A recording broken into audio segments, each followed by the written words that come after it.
And we're back. So this video is just about our next step in sort of tightening up our different stages of the cube. Just tightening up the bottom two layers. Just little things you can do to sort of improve, things like that. Now, the first thing is basically getting good at doing things automatically so that you can do other things. So for example, we've done our left move and our right move a million times by now. You can just do it.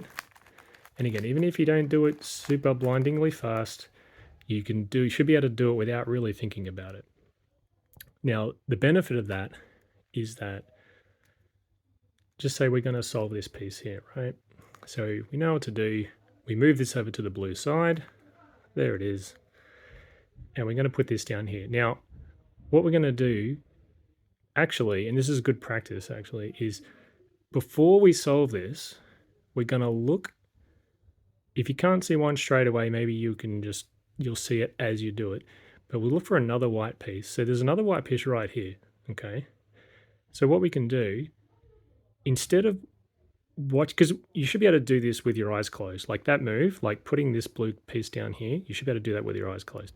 So we don't need our eyes. So what we're going to do instead is watch this with our eyes, because when we can keep our eye on this piece.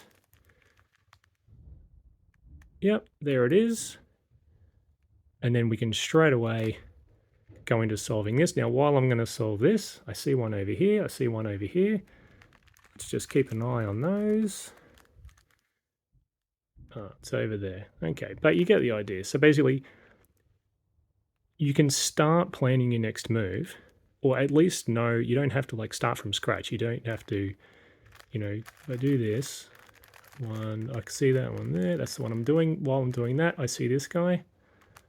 Boom. I already know that's there. He's red. Straight into this. Done. Okay. So if you do your algorithm on automatic, you can start planning your next move. And again, that takes a little bit of practice. You might have to slow down a little bit. You might want to go as fast as you can. You might need to force yourself to just slow down a little bit to get used to that.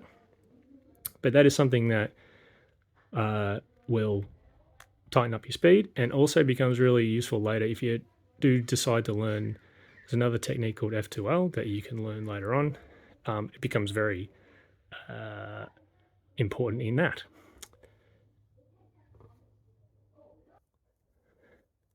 Another thing we can do is solving in the back.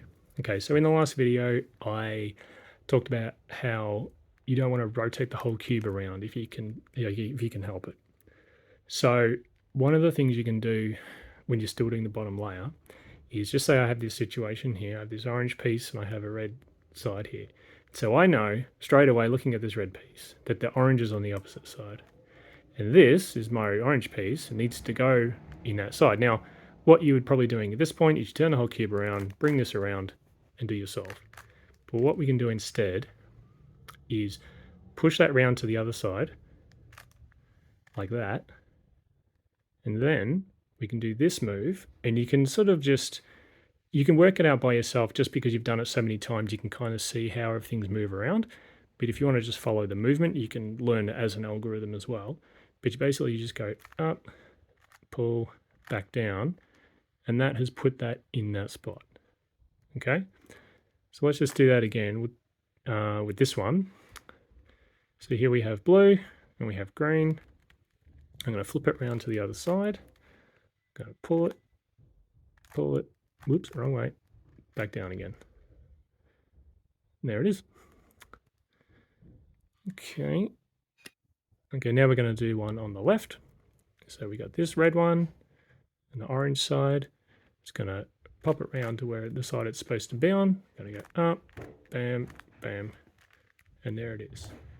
And that is just something else you can do, and it doesn't seem like it'll save you a lot of time, but it's good practice for not flipping the whole cube around, and it will save you a little bit of time. So again, this part is just tightening things up a bit and just help you in the overall long term.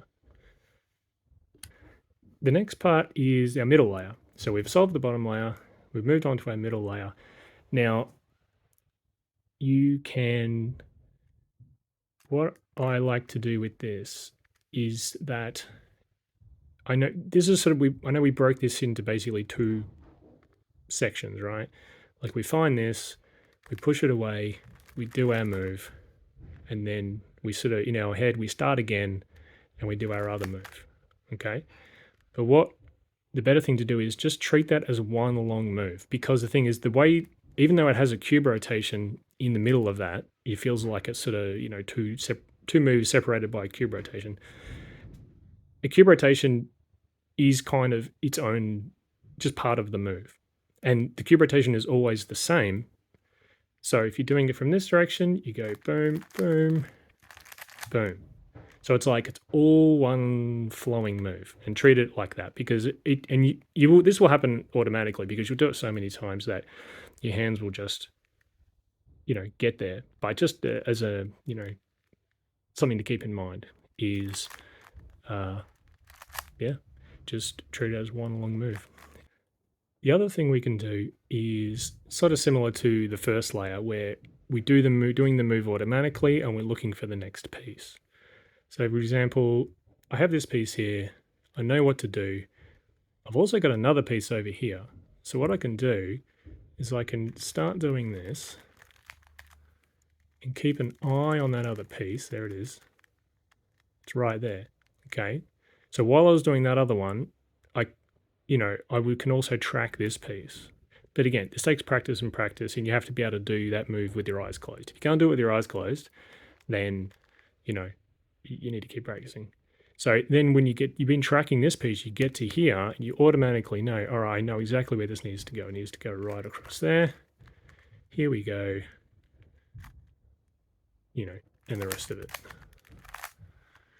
And that's just something, again, you can do to practice, but that is kind of like down the road. It's just something to keep in mind. Okay, good luck.